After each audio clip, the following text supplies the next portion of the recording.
안녕하세요. 휴먼버그입니다. 떠나야 한다는 거 알고 있었습니다. 머리로는 완벽하게 알고 있었습니다. 그런데 몸이 안 움직입니다. 그 사람이 다시 다정해질 때마다 그동안 있었던 나쁜 일들이 그냥 사라지는 것 같았거든요. 약 먹은 것처럼 처음으로 돌아가는 것처럼 말이죠. 근데 그건 약이 아니었습니다. 많은 사람들이 이걸 사랑이라고 부릅니다. 심리학은요, 완전히 다른 이름으로 부르고 있습니다. 트라우마 본딩. 이번 영상에서는 나쁜 관계를 떠나지 못하는 사람들, 그 사람들 머릿속에서 진짜로 무슨 일이 벌어지고 있는지를 한번 따라가 보겠습니다. 이게 왜 마음이 약해서가 아니라 뇌가 만들어낸 문제인지를 한번 같이 들여다보죠. 트라우마 본딩이라고 하는 말을 처음 정리한 사람이 있습니다.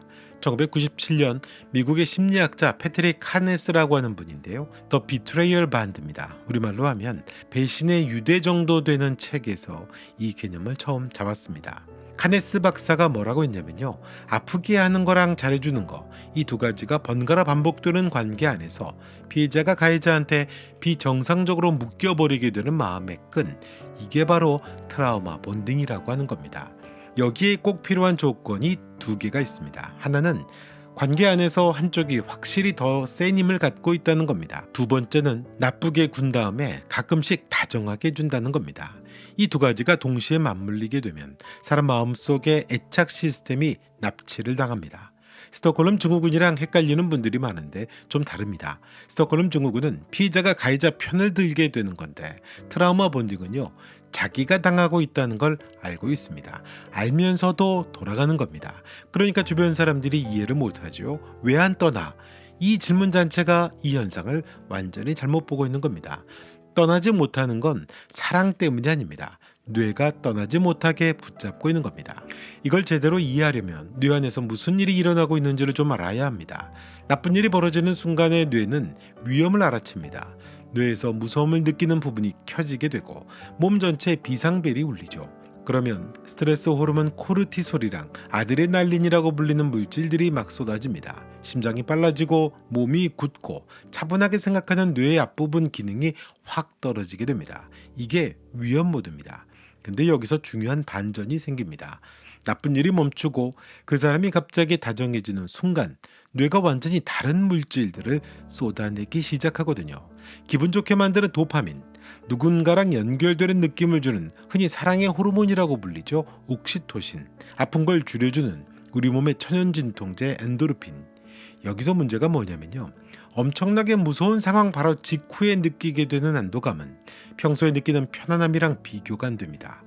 위험에서 갑자기 안전으로 넘어가는 그 순간에 뇌의 보상 회로가 아주 과하게 터져버리는 겁니다. 이거 슬로모션이랑 원리가 똑같죠. 슬로모션이 왜 중독돼 있는지 아시죠? 당첨이 언제 될지 모르기 때문입니다. 보상이 언제 올지 모를수록 뇌가 더 세게 반응하는 겁니다. 사람을 가장 쉽게 중독시키는 구조가 바로 이겁니다. 그래서 피해자들은 이런 말을 하는 겁니다.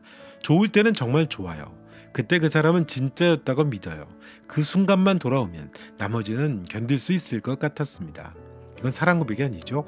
이건 중독된 사람의 말투입니다.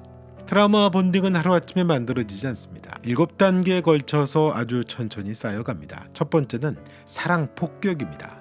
관계 초반에 가해자가 관심이랑 애정을 미친 듯이 쏟아붓습니다.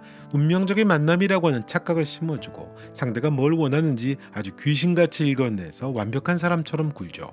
이때 피해자는 경계심이 완전히 풀리게 됩니다. 두 번째는 믿음과 기대기입니다.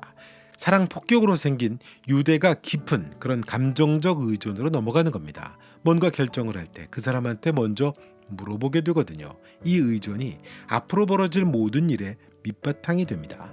세 번째는 깎아내리기입니다. 믿음이 확보됐다 싶으면 태도가 바뀝니다. 전에 칭찬하던 것들이 갑자기 비난거리가 됩니다. 넌 예전만 못해. 왜 이것도 못하니? 피해자는 사라진 다정함을 되찾으려고 더 매달리는데 기준은 계속 올라갑니다. 절대 닿을 수 없는 기준이거든요. 네 번째는 가스라이팅입니다. 피해자가 현실을 제대로 못 보게 만드는 단계입니다. 내가 언제 그런 말 했어? 너가 너무 예민한 거야. 자기 기억, 자기 느낌, 자기 판단을 전부 의심하게 만드는 겁니다. 여기서 피해자가 따지면요. 가해자가 쓰는 수법이 하나 있습니다. 피해자가 화를 낸 걸 역으로 뒤집어서 그것 봐, 네가 나한테 이러잖아 라고 만들어버리는 겁니다.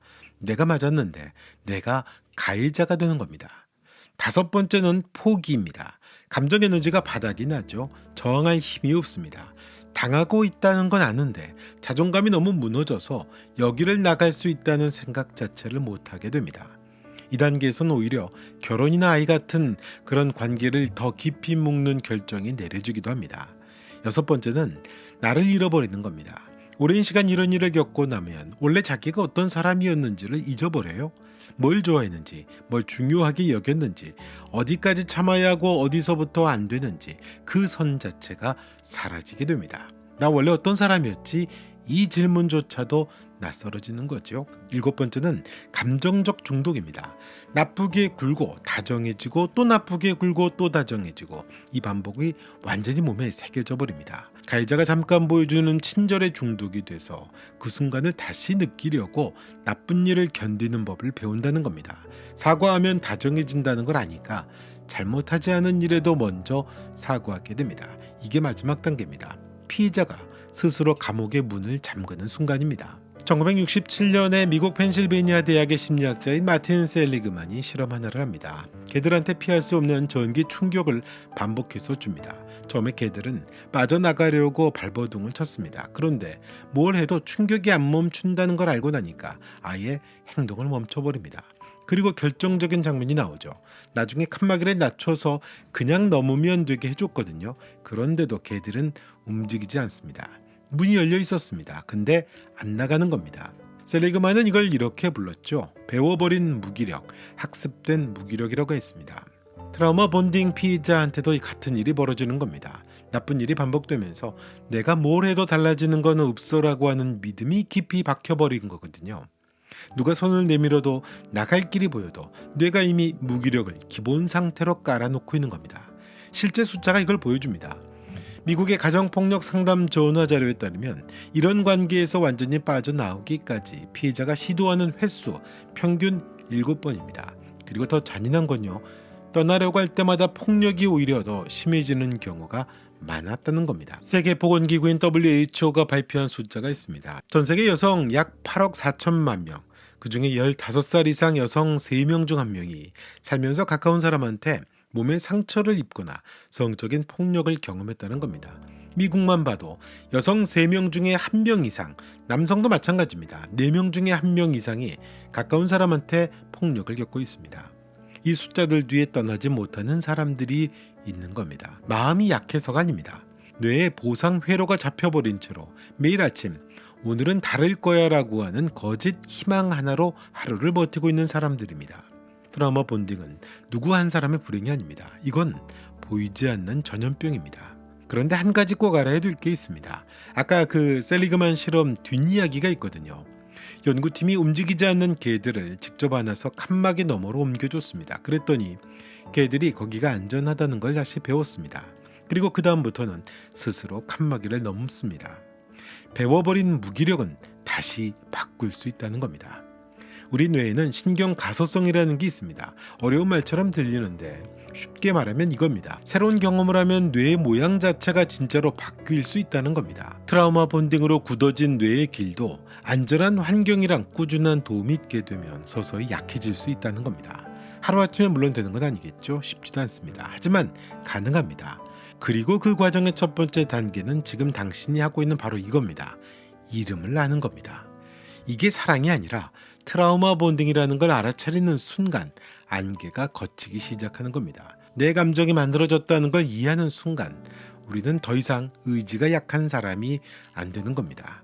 아주 정교하게 만들어진 심리적 덫에 걸렸던 것뿐입니다. 이제 피해자가 생존자가 될 수 있는 거죠.